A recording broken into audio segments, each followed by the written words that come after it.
मैंने जो सीखा यार वो मेरा ना तकवा बहुत बढ़ गया। जिद्दी है, पठान है, ये ठीक है, रखा हुआ उन्होंने सियासी कैदी बनाया हुआ है, बनाई रखे। पहले भी खड़ी हुई थी, उस पर आज भी खड़ी हुई है। हमने कुछ नहीं किया।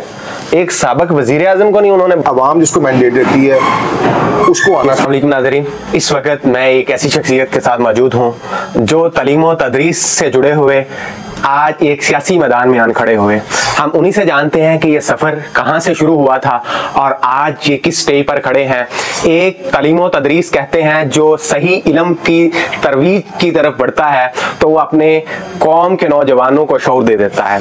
वो भी एक शोबा ऐसा था। आज सियासत का दूसरा ऐसा शोबा है जो कि कौमों की तकदीर बदल देता है। इसमें से कौन सा शोबा ऐसा है जिसमें इनकी ज्यादा दिलचस्पी है और इस सफर का ओवरऑल सियासी सफर का इनका आगाज कैसे हुआ? जी अस्सलाम वालेकुम अतीक भाई। वालेकुम अस्सलाम। कैसे हैं आप? खैरियत से हैं? शुक्र। अतीक भाई मुझे ये बताइएगा कि आप जब शादी की सनम से, उस वक्त सनम की या आपकी सियासी वाबस्तगी, सियासी झुकाव था, वो किस तरफ था आपका और सनम का? इस हवाले से थोड़ा सा बताइए। शादी हमारी हुई थी 2010 में, 14 साल हो गए शादी को।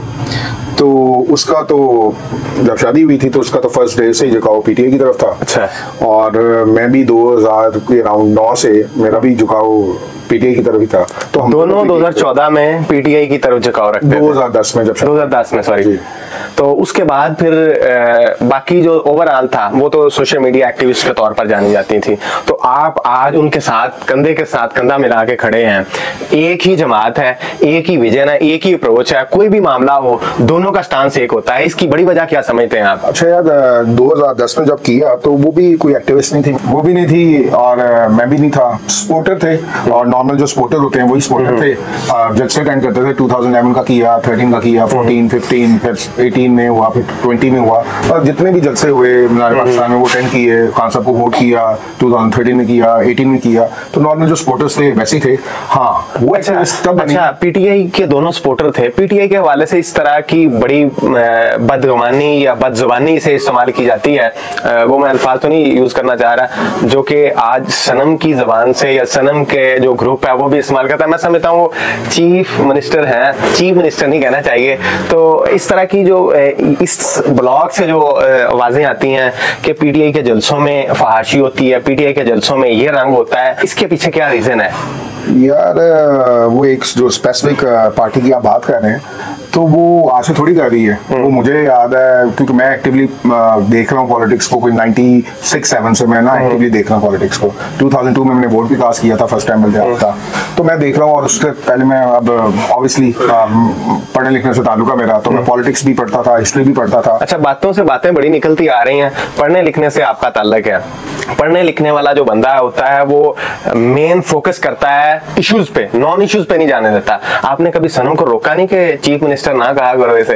यार वो देखें, उसकी लाइफ अपनी है और वो जो बोलती है वो अपनी बोलती है। तो चीफ मिनिस्टर कह दे तो रिहाई भी मिल जाएगी, घर में आ जाएगी बच्चों के पास। चीफ मिनिस्टर कहने से क्या मैं क्या रह जाए? के बाद तो मेरी उसके बाद बात नहीं हुई। 2 जून के बाद मेरी उससे बात नहीं हुई, फिर मैं भी जेल में चला गया। 2 जून तक मेरी उससे बात होती रहती थी जब वो एटीसी आती थी या थानों में थी, तब तक बात होती थी। उसके बाद बात नहीं हुई इस इशू पर। और ऑब्वियसली हर औरत जो अरेस्ट थी उसको ऑफर थी कि लिख के दो, बेल हो जाएगी, घर जाओ, लेकिन वो नहीं मानती थी। वो कहती थी। तो अभी 1-2 दिन पहले भी मरियम गई जेल में, तो वहां पर भी उन्होंने कहा कि भाई ये चीफ मिनिस्टर अगर आ गई तो मैं तो यही कहूंगी। क्या रीजन है इतनी, क्यों? आखिर फीमेल है, फीमेल को फीमेल का तो एहतराम कर लेना चाहिए। हाँ तो वो यार उसने जब जाना था तो क्या कहना था, अब मुझे पता नहीं उसने क्या कहना था, लेकिन ऑब्वियसली डेमोक्रेसी है, हर एक को राइट है बोलने का। तो वो जो जाती कोई क्वेश्चन कर लेते तो उसको फेस कर लेती, वो आंसर कर देते तो बात खत्म हो जाती। अच्छा, तो आप ये समझते हैं कि जो कुछ भी कहें सियासत में जायज है?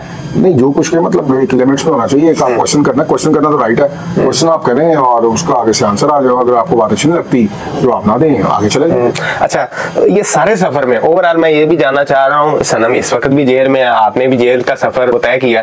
इस सारे सफर में आपने बेस्ट चीज क्या लर्न की वो अपने चाहने वालों को बताएं। बात होती थी ना, जेल के जो लोग थे मेरे साथ को 300-400 लोग थे हर टाइम पे होते थे, मतलब आते जाते रहते थे। कुछ की बेल हो रही है, कुछ नहीं आ रहे हैं, तो 350-400 लोग रहते थे जेल में, आते जाते रहते थे। तो उनमें से मेजोरिटी ने कहा जी हमने ना जेल में रह के ना बर्दाश्त सीख लिया हमने कि बर्दाश्त करना है, क्योंकि हर तरह का बंदा होता है, 300-400 लोग हैं, हर एक का मजाज डिफरेंट है, तो आपको बर्दाश्त करनी पड़ती हैं बातें। तो उन्होंने कहा जी हमने बर्दाश्त सीखी है, हमें बर्दाश्त किस तरह करनी है। लेकिन मैंने जो सीखा यार, वो मेरा ना तकवा बहुत बढ़ गया। अच्छा। अल्लाह पर।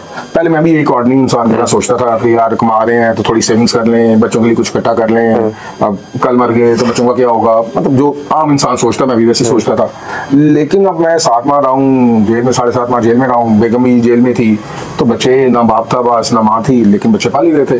तो मेरा तकवा बहुत बढ़ गया कि यार जो दुनिया में लेके आया है वही दुनिया चला रहा है, उसी ने सब कुछ करना है, वो लेके आया वही बच्चे पालेगा भी। तो मेरा तकवा बहुत अल्लाह पे बढ़ गया। मुझे ये नहीं सोचा थी कि यार कुछ कमा लो, बच्चों के लिए जोड़ लो, ये कर लो वो कर लो, निजाम चल रहा है, चलते रहना।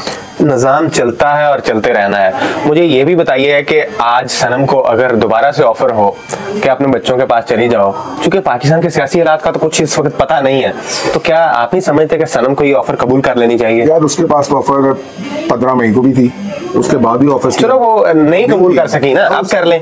सर वो मैं जानता हूँ, मैं 14 साल गुजारे हैं उसके साथ, वो जिद्दी है, पठान है, तो वो कहती है मैंने कुछ किया नहीं, मैंने कोई गलत बात की नहीं, मैंने ना वो किसी की पर्सनल प्रॉपर्टी में गई हूँ, ना मैंने तोड़फोड़ की है, प्रोटेस्ट कर रही थी, मैंने कुछ कहा नहीं। तो प्रोटेस्ट करना ही तो जुर्म है, क्यों किया प्रोटेस्ट खान के हक में? ठीक है, रखा हुआ उन्होंने, सियासी कैदी बनाया हुआ है, बनाई रखे जितनी तक। मैं तो जो मेरा स्टांस था वो मैं पहले भी खड़ी हुई थी, उस पे आज भी खड़ी हुई। अच्छा, इस पे ना आपने कहा कि उसने कहा मैं कुछ नहीं किया, तो मैं अपने चाहने वालों को ये बताना चाहता हूँ, 9 मई से पहले साबिक वजीर आजम के घर पे क्रेनों के साथ दरवाजे तोड़े गए थे। अगर कोई जुर्म ना होता तो वो दरवाजे ना तोड़े जाते। तो आप फिर भी बार बार कहते हैं हमने कुछ नहीं किया।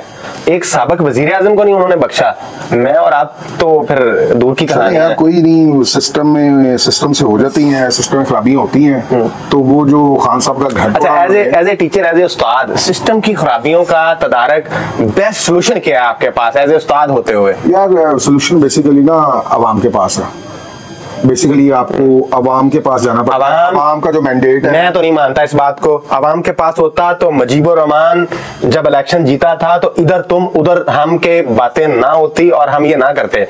भुट्टो को इस्तेमाल किया, 5 साल बाद मार्शल लगा, भुट्टो को फांसी चढ़ा दिया। पहले मुजीबुर रहमान को कौम ने पकारा था, फिर भुट्टो को कौम ने पकारा। ना मुजीबुर रहमान की सुनी गई थी कौम के हवाले से, ना जब भुट्टो पे कौम ने एतमाद किया उस वक्त सुनी गई थी। इससे मैं पहले भी चला जाऊं, इसके बाद भी मैं चला जाऊं, मैं आपको 20 कहानियां गिनवा सकता हूं। आज खान के साथ जो हो रहा है, इसके पीछे आपको भी पता एजेंडा क्या है। खान के साथ ये मैंने 2 साल पहले सनम के साथ भी इंटरव्यू में कहा हुआ है कि इनका एजेंडा क्या है। आप आज भी वही बात कह रहे हैं कि कौम के पास, कौम बेचारी क्या कर लेगी? सर आपने पूछा है कि इसका सोल्यूशन क्या है, तो मैं आपको सोल्यूशन बता रहा हूँ। बता दें।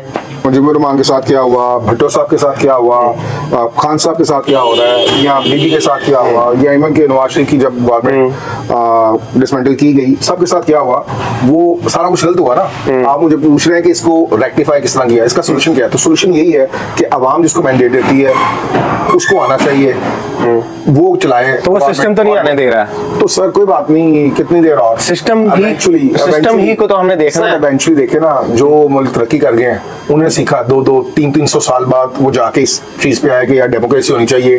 डेमोक्रेसी इंडिया ने कितने 100 साल लगाए? सर इंडिया ने लगाए, बांग्लादेश ने कितने 100 साल लगाए? ये बात ठीक है आपकी, लेकिन मैं वेस्ट की बात कर रहा हूँ कि वेस्ट को टाइम लगा। हाँ, अब उनको टाइम लग गया था, तो उनके पास एक मॉडल था, उसको हमने एज इट इज इंप्लीमेंट करना था। तो जब एज इट इज इंप्लीमेंट करना था तो हमें उतना, यानी कि हमारे पास, हम ये कह रहे हैं कि जो मुल्क इस्लाम के नाम पर बना, सबसे बेहतरीन कहने वालों के पास, जिनके पास जो कहते हैं हमारे पास कुरान है, सबसे बेहतर ज़ाब्ता है यार, उनके पास मॉडल नहीं है। इंडिया के पास मॉडल था। मैं बिल्कुल आपको यही कहना चाह रहा हूँ कि इसका सोल्यूशन यही है कि अवाम जिसको मैंडेट देती है उसको गवर्नमेंट करने दें, जिसका जो काम है वो करे, जिसका जो काम है उसे करने दें। ये है आज की हमारी ओवरऑल बात का जो मरकजी ख्याल है कि जिसका जो काम है उसे करने दें, वरना इसी तरह से जलील होते रहेंगे। आज तुम कल हम। इसी के साथ मुझे अपने मेजबानी के आजाद को जाती है। देखते रहिए नवा इंसान, अल्लाह निगहबान।